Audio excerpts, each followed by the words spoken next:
आयुक्त पर दबाव बनाने के लिए इस तरह का हथकंडा अपनाया जा रहा है। आपकी थी भारतीय जनता पार्टी की सत्ता है मीरा भाईंदर महापालिका में, या कंट्रोल नहीं कर पाया? ये एक नगर सेवक है, उन्होंने भी इस भ्रष्टाचार का मुद्दा उठाया था, आपने उस वक्त उसको समर्थन क्यों नहीं किया?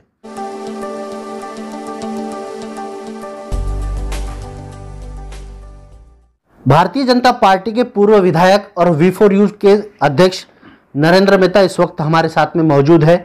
उन्होंने भ्रष्टाचार के आरोप लगाए इस कोरोना महामारी में जो सामग्री खरीदी गई है। आइए जानते हैं किस तरह के उनके आरोप है और ये आरोप में कितने तथ्य है। मेहता जी, किस तरह का आरोप लगाया आपने?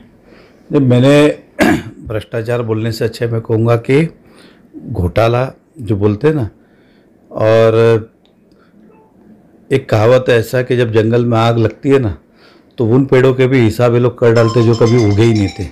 उसी तरह से ये हुआ है कि कॉरपोरेशन के अंदर जब ये कोरोना के अंदर हमने पहली बार काम की शुरुआत की तब हमें मौका नहीं मिला कभी कि उस जगह पे जाए, क्योंकि कोरोना थे, पेशेंट थे, तो हमारा जाने का सवाल ही नहीं आता था। और उस परिस्थिति के अंदर हम कुछ जाके पेपर निकाले या उस पर बात करें वो समय भी नहीं था, लेकिन तब भी लग रहा था कि कुछ ना कुछ तो गड़बड़ है। कोरोना काल के अंदर जितने बॉडी के अधिकार है, मतलब मेयर हो, जनरल बॉडी हो, स्टैंड, ये सारे अधिकार जो है वो कमिश्नर को अधिकार रहता है कि उन सभी अधिकारों का वापर कर सकते हैं मीटिंग के बिगैर, और उन्होंने वही किया। उसके अंदर करीबन 100 करोड़ रुपए से ज़्यादा जो है इस कोरोना काल में खर्च किया।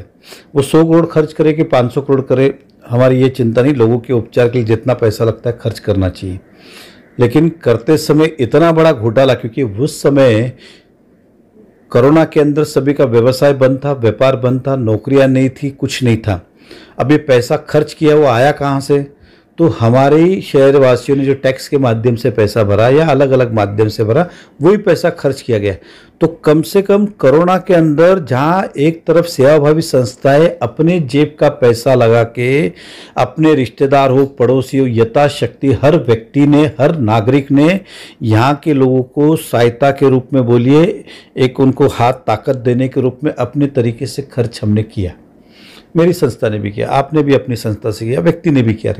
और दूसरी तरफ ये पब्लिक का ही पैसा लेके उसी की लूट मचा रहे थे, घोटाला कर रहे थे। ये अब क्या लाया? ऐसे कई सारी चीज़ें हैं जो मैं अब निकाला। इसके लिए मैं कोर्ट में भी जाऊंगा और संबंधित जो है उनके ऊपर कार्रवाई हो, इसके लिए अंत तक लड़ाई लड़ूंगा। क्योंकि ऐसा इतना नाजुक परिस्थिति के अंदर ये लोग अपनी दुकान चला रहे थे, सबके रोजगार बंद करके अपनी, ये बहुत ही शर्मनाक बात है।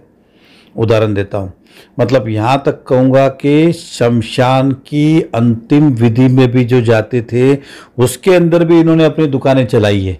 यहाँ तक का है, मैं ये सारे कागज के साथ, आंकड़ों के साथ देने वाला हूँ। आज आपको उदाहरण के तौर पे मैं कहता हूँ, मंडप के अंदर शादी ट्यूबलाइट लगाएगी। अब ट्यूबलाइट खरीद के कितने की आती है? तो सब आज भी हार्डवेयर में जाइए, 200 रुपये की ट्यूबलाइट आती है।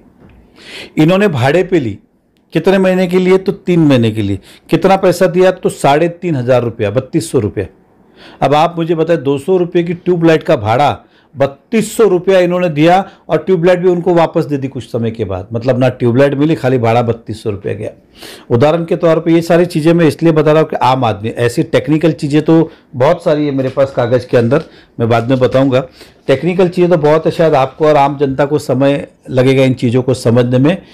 लाखों में घोटाले, एग्जाम्पल टेंट का तो करोड़ों में, लेकिन ये आंकड़े बोलूँगा तो आम आदमी को समझ, मैं खाली छोटी छोटी बातें बता रहा हूँ। मैं कुर्सी की बात करता हूँ, कुर्सी 12 रुपये की, ये रिवॉल्विंग